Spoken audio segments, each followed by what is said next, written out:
বন্ধুরা, অনলি বাঙালিয়ানা সকলকে স্বাগত। আজ আমি তোমাদের সাথে শেয়ার করব হোমমেড চকলেটের একটি রেসিপি। কিভাবে সহজ পদ্ধতিতে কম সময় বাড়িতে বানিয়ে নেওয়া যায়। বাজারে কেনা চকলেটের থেকে টেস্ট এবং কোয়ালিটি অনেক গুণ ভালো। কোনো একটি স্টেপ মিস হয়ে গেলে চকলেটের গুণগত মান বা টেস্ট ভালো নাও হতে পারে।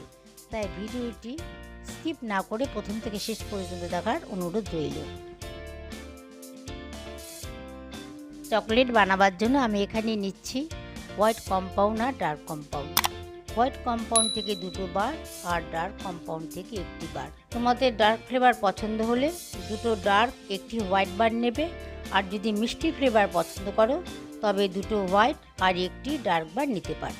আমি আমার পছন্দ মতো নিয়েছি। এবারে বাকি বারগুলো প্যাকেটে খুব ভালো করে মুখ বন্ধ করে ফ্রিজে রেখে দেবো। এই 3টে বার থেকে মোটামুটি 30টির মতন চকলেট তৈরি হয়ে যাবে, যা মার্কেটের থেকে দামে অনেক সস্তা হবে। এখন একটি সসপ্যানে 1.5 গ্লাস জল নিয়ে গ্যাসের ফ্লেম লো করে নিচ্ছি।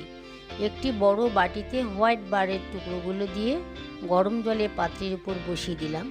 জলের বাষ্পে বারগুলো আস্তে আস্তে গলে যাবে। দেখতে হবে বাটিটা যেন জলের মধ্যে না লেগে যায়, তাহলে শক্ত হয়ে যেতে পারে। এবারে ডার্ক বারের টুকরোগুলো দিয়ে দেব। চামচ দিয়ে একইভাবে নেড়ে যেতে হবে যতক্ষণ পর্যন্ত না পুরো মেল্ট হয়।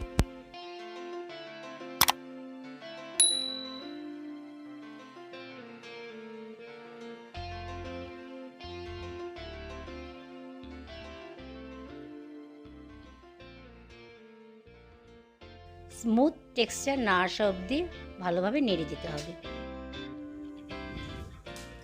এবার অন্য একটি গ্যাসে ফ্রাই প্যান বসিয়ে ছোট চামচে 2 চামচ ঘি দিয়ে ছোট ছোট করে কেটে রাখা ড্রাই ফ্রুটসগুলো দিয়ে দিলাম। 2 থেকে 3 মিনিট লো ফ্লেমে হালকা রোস্ট করে নেব। এখন এই ড্রাই ফ্রুটসগুলো নামিয়ে নিচ্ছি। ড্রাই ফ্রুটসগুলো কম্পাউন্ড মিক্সচারের সাথে ভালোভাবে মিশিয়ে নিচ্ছি। গ্যাসের ফ্লেম অফ করে পাত্রটি এবার আমি নামিয়ে নিচ্ছি।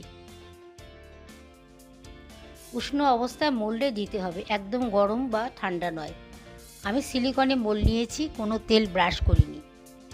চামচ দিয়ে 1 চামচ করে প্রত্যেকটির মধ্যে আমি দিয়ে দিচ্ছি, আর মাঝখানে দিয়ে দিচ্ছি একটি করে কিশমিশ। এবারে এগুলো সেট হওয়ার জন্যে ফ্রিজে 30 থেকে 45 মিনিট রেখে দেব।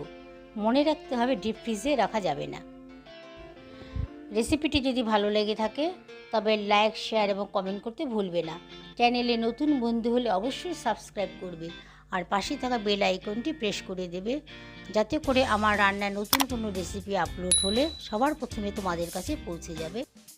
সকলেই ভালো থেকো এবং সুস্থ থেকো। ধন্যবাদ।